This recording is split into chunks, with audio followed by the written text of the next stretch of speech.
Bird's eye view. Gentle would help you to learn yet another melody of the bard, Army's Paean.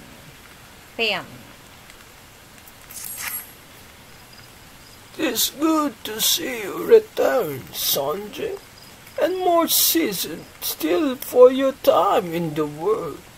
Call me a spoony bard, but as a man in the winter of his years, it gives me great joy to observe an adventurer in the spring of hers.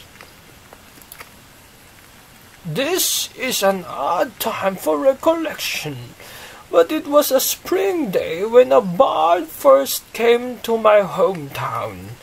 He played the most sorrowful chords, even as his words tantalized the ear like the breath of one's first love. Many a maiden's heart was stolen during his visit, and doubtless more besides. Sanjay, would you believe that common bards too were born of archers? This may seem far-fetched upon first hearing, but it isn't so far a stretch.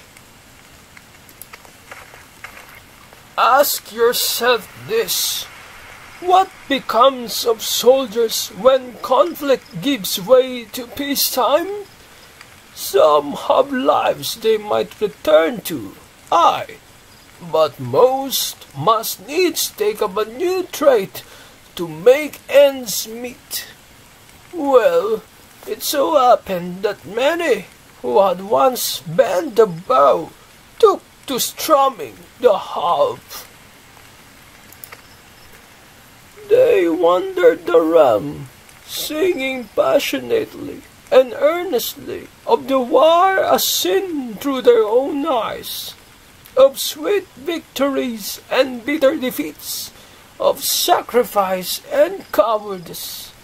Their songs so captured the imagination of the people, nary a day passed that a bard was not called to perform, be it in a humble tavern or some great lord's hall. Alas, their popularity proved their downfall. Intoxicated by the attentions of the masses, the bards took to embellishing their songs in a bid to outdo one another. And over time, each song was shorn of verity, till the bard's repertoire contained not one shred of truth. By now you will know that such songs have no purchase upon men's hearts. Certainly, a bawdy tune may set off fits of laughter in a sailor, and a sorrowful ballad summon tears from the eyes of a soft-hearted maiden. Yet these are but pale shadows of what songs can achieve. For blessing, these decline did not escape the notice of the Mughals. As great patrons of yachts, they feared that the true power of song might be lost to mankind. So it was that they labored to gather and safeguard those crystals known as souls of the bards, that they might be bestowed upon worthy men and women. Now, well, as I know you relish listening to my sermons, I dare say it's past time we move on to the practical side of the lesson. I know I have mentioned this previously, but tell me, are you perchance familiar with the ballad of the vainglorious fool?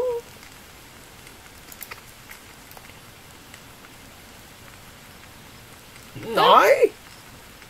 Well, don't do at all. We we must remedy this post-haste.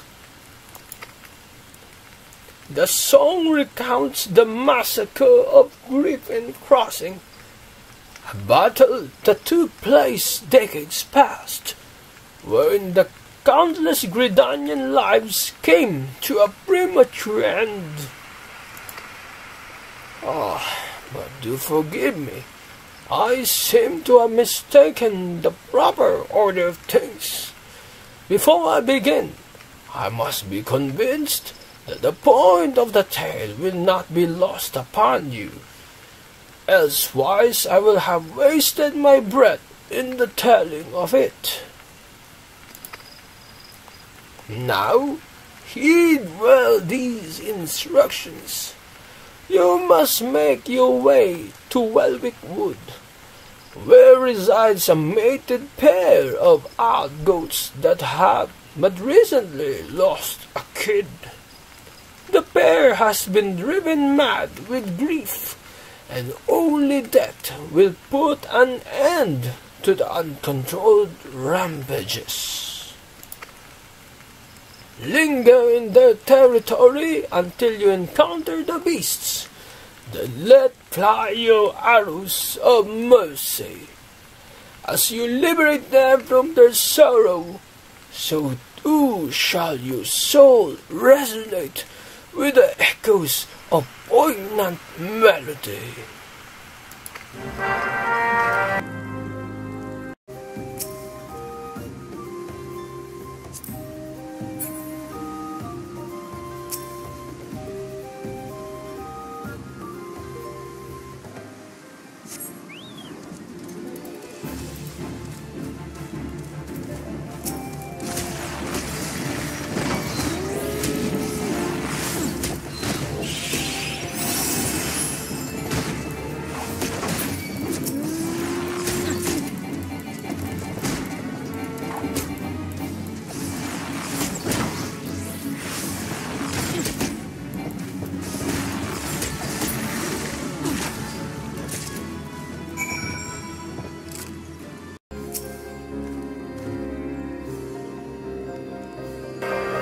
Welcome back, Sanjay.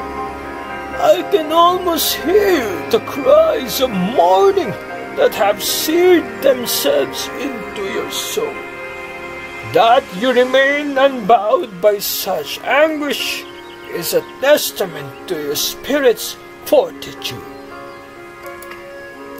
Yet even as your heart swells to contain these new experiences, you must not neglect your skills with the bow. A resilient heart must needs have a robust body in which to beat. Once you have trained both to equal strength, then shall I perform for you the ballad of the vainglorious fool.